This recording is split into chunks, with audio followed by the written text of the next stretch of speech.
Hello, everybody. This is Murray back with you on this week's edition of the Lavaca County News Review. This will be the October 19th editions, and I'm here along with my co-host Hans Lamberman, Howdy, everybody. and we're going to give you a little bit of rundown for the different papers. Won't be necessarily an in-depth thing because you'll need to go read the paper yourself.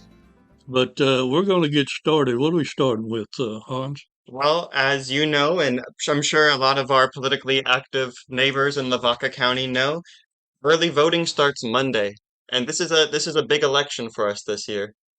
Yes, it is a big one. It can probably change the whole outlook of the country if you listen to the news anyway. Oh yeah, they'll tell you that definitely. So we have some information in our newspaper for everybody to get some more information and educate themselves on what's going to be on the ballot this year. So we have some frequently asked questions as well as some questionnaire responses from several candidates. I reached out to them myself and asked them what inspired them to run and some other questions to get to know the candidates. So if you want to find out more, then make sure to pick up a newspaper and look at the different responses in there, or go online to our website, lavacacountytoday.com. Right. You know, that voter guide's going to be an insert in all our newspapers. Yep, it's in That's all of correct. them. Yep. Okay.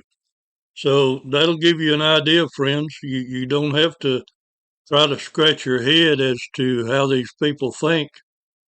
Read the guide and make your own decision. But the important thing is to vote. You know, we all have our own issues about this and that. But the most important thing is that you vote. And if you don't vote, you don't have no reason to gripe. You're exactly right. And as you know, I do love to gripe. So it's a great tool for people like me and other interested voters to get some more information. Yeah, you know, you have a lot of people that'll always complain about the outcome of the election. And I'm not going to give a percentage, but I would say probably 3 out of 10 that are doing all that griping didn't vote at all. So think about it. Well, moving on past the voter guide here. In Hallettsville, there is an article written by, I believe it's Elmo Grant's daughter, and she is talking about the impact that her father made on the community. Yeah. You know, uh, Elmo was here long before I moved here. We moved here in about, I think it was 2002.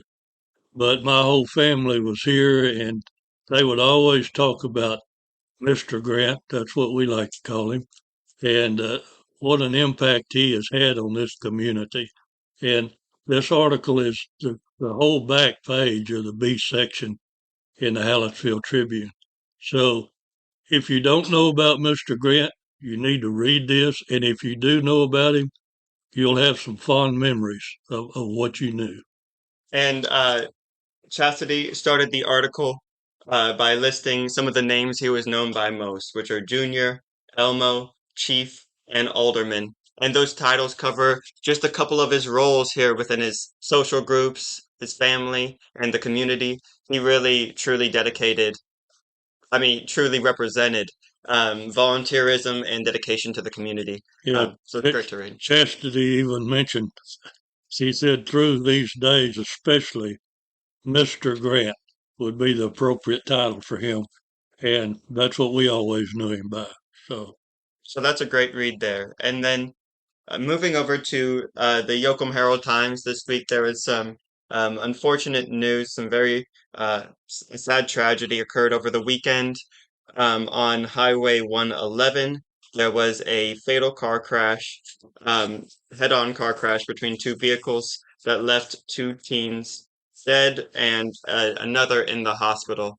And our managing editor, Bobby Horechka, had that story with information from Sergeant San Miguel from the Texas Department of Public Safety. yes, that was a very tragic thing that happened. And those of us with children and grandchildren, we can't imagine the loss that the family is suffering through. You know, when you deal with these type of things, of course, you so much miss the ones that have gone on, but you need to always remember the ones left behind.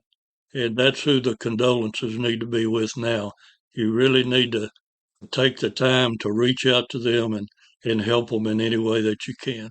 Yeah, I truly send my condolences to all the friends and family of these young teens, and I send my prayers, and they're with you. Exactly. Now, Exactly. also in the Yoakum Herald Times this week, we have the news of, well, the headline is titled "The End of an Era." This is a story I did earlier in the week, or rather last week. I got to talk to David Barnes of Wendell Motor Company. He is facing the bittersweet reality, as I put it, of having to close his family business that's been open for more than 70 years in exchange for a hard-earned retirement. Yeah, that's something us older folk have to face, you know. You get to the point where you just have to move on. And that's what's happening with him. And that motor company has been there so long. How many years did you say? Over It's 70 or just about 70 years, just yeah, under. yeah. And they're not just known in Yoakum, friends. They're known county-wise and probably beyond that. But good luck to him. I know he'll enjoy his retirement. Oh yeah, and when I was talking to him, you could tell that he's done a lot for the community. He got the Paul F. Guswick Award from the Yoakum Area Chamber of Commerce, which is basically the Citizen of the Year award in Yoakum. So it's a huge accomplishment. Well, that was in 1999, but still, that shows just how much he cared about his community. And he told me, and this surprised me, just given my perspective as a young person, I think, that he didn't really think about what he was going to do after retirement because he isn't there yet. Where I already try to plan what I'm doing on my weekends and any time I have off. Do you think much about what you do when, or what you plan to do when you Well, retire? I don't know that I'll ever retire the way things are looking, but if you enjoy what you're doing, which I do, and I'm sure he did, or he wouldn't have stayed with it so long. Hmm. That it's hard to turn it loose sometimes because you got a mindset that you're going to go to the office every morning and you're going to do this or that. So that's just the way it is, and I'm sure everybody faces it differently. I know when I was young, I never even thought about retirement, Hmm. but the smarter kids coming up nowadays, they do, and that's the way to do is to set something aside for when that time comes, Hmm. mentally and financially. Well, I appreciate the wisdom, Murray. And speaking of work and your work specifically, in the Yoakum Herald Times, we have a column from you, and it's detailing the work of a famous Hallettsville, or rather Lavaca County photographer. Yeah, he was. His name was excuse me, Henry Jacob Browning, and back in the early 1900s, he was pretty much an icon in Texas. And I'm talking about not just Lavaca County, but I'm talking about Texas. He was the president of the Photography Association for Texas. And you can go back, and I've talked to a lot of people here in Hallettsville, and I've even got some myself, old photographs with his name. Usually it was Browning, and I believe his partner's name was Fry, Pius Fry, It says Fey here. Fey? Fay, okay, Fay, either way. Hmm. But he was based, they were partners, and Henry Jacobs was in Hallettsville, and his partner was in Cuero. And they teamed up for a long, long time. And one of the most interesting things that I found about this article was their studio that they built here in Hallettsville. It's on the square, and it's where our flower shop, with its flower and gift shop. Hmm. It's on the south side of the square. And in the information that I was able to obtain, that was the first photography studio built west of the Mississippi River that was built precisely to be a photography studio.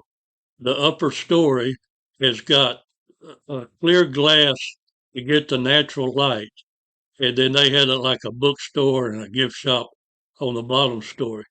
But I thought it was real interesting, and I hope you do too, folks. If you like photography, you'll enjoy reading about this man.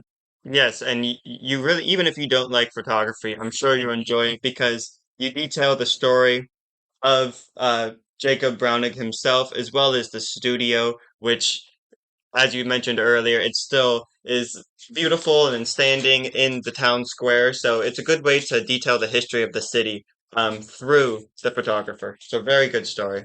I appreciate it. And now moving on to sports. Do we have any big sports updates this week? Well, I'm looking right now. I'm looking at Hallettsville, and the St. Paul Indians beat the Sacred Heart Indians, or regular St. Paul Cardinals, excuse me, beat the Sacred Heart Indians. And you're telling me that's a bit of a rivalry, right? Yeah, it's been going on a lot longer than I've been here. And anyway, the Cardinals took this one 38-24. So it was a happy time for them and a sad time for the Indians here in Hallettsville. But as usual, it was a hard fought and very entertaining football game. And who has that story?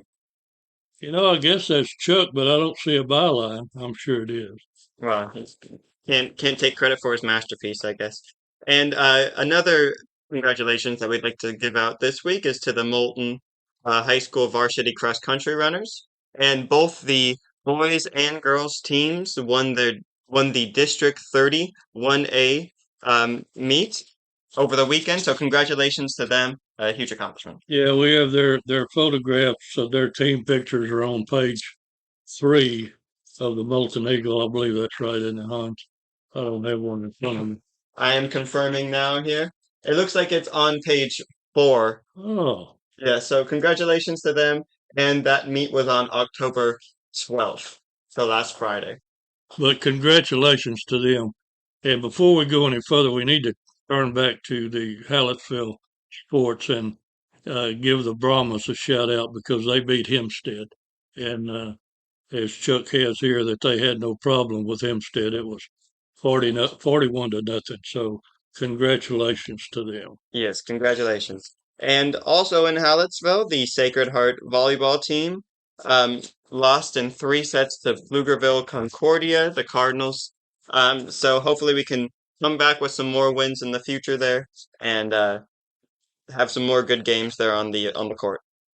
Yeah, we need to. You ready to move on to Shiner Sports? Yeah, let's see what Shiner has for us. Okay, Well, we know because that they had that win over St. Paul had the win over the Sacred Heart. yeah, and the Comanches shut down Skidmore Tynan.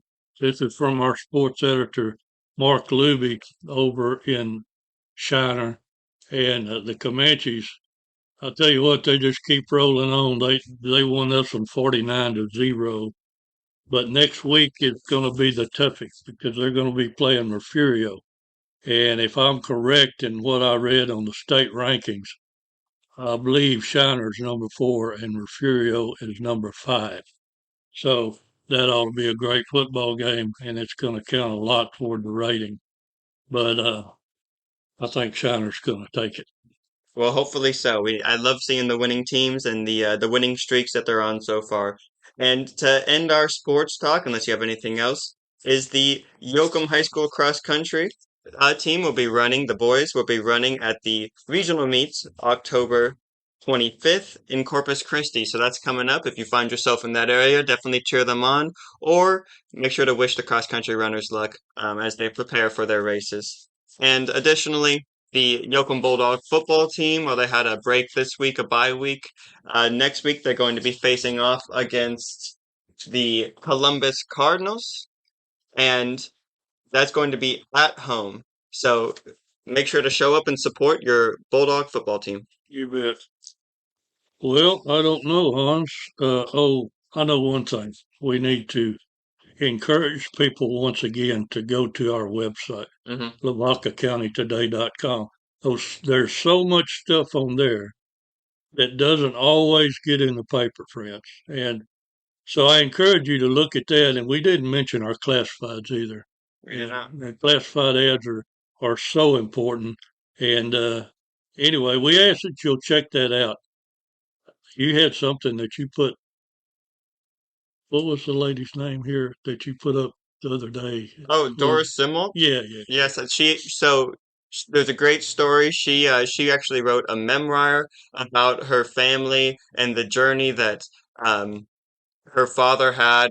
He was an immigrant in New York, had only 3 cents in his pocket, and eventually he ended up owning and operating quite the farm in Delaware on the East Coast. And it's a great story, and that is just one of many stories that is in her memoir. I know that I'm headed over to Hallett Oak Gallery today to pick it up for $11, and I encourage everybody else to support our Lavaca County writers. Yeah, that's a really a neat story, friend. So if you haven't seen it, you need to check it out. Hans did a good job on that. Well, I did not write that for what it's worth, but Oh no. I'll take the compliment. I really will. Well, Hans did a good job of putting it together. We'll do that. I could not agree more. Well, we'd like to thank everybody for listening, thank everybody for reading, and I hope to see everybody again next Wednesday for another news review. Yeah, thanks a lot, folks, and we'll see you next time. Goodbye.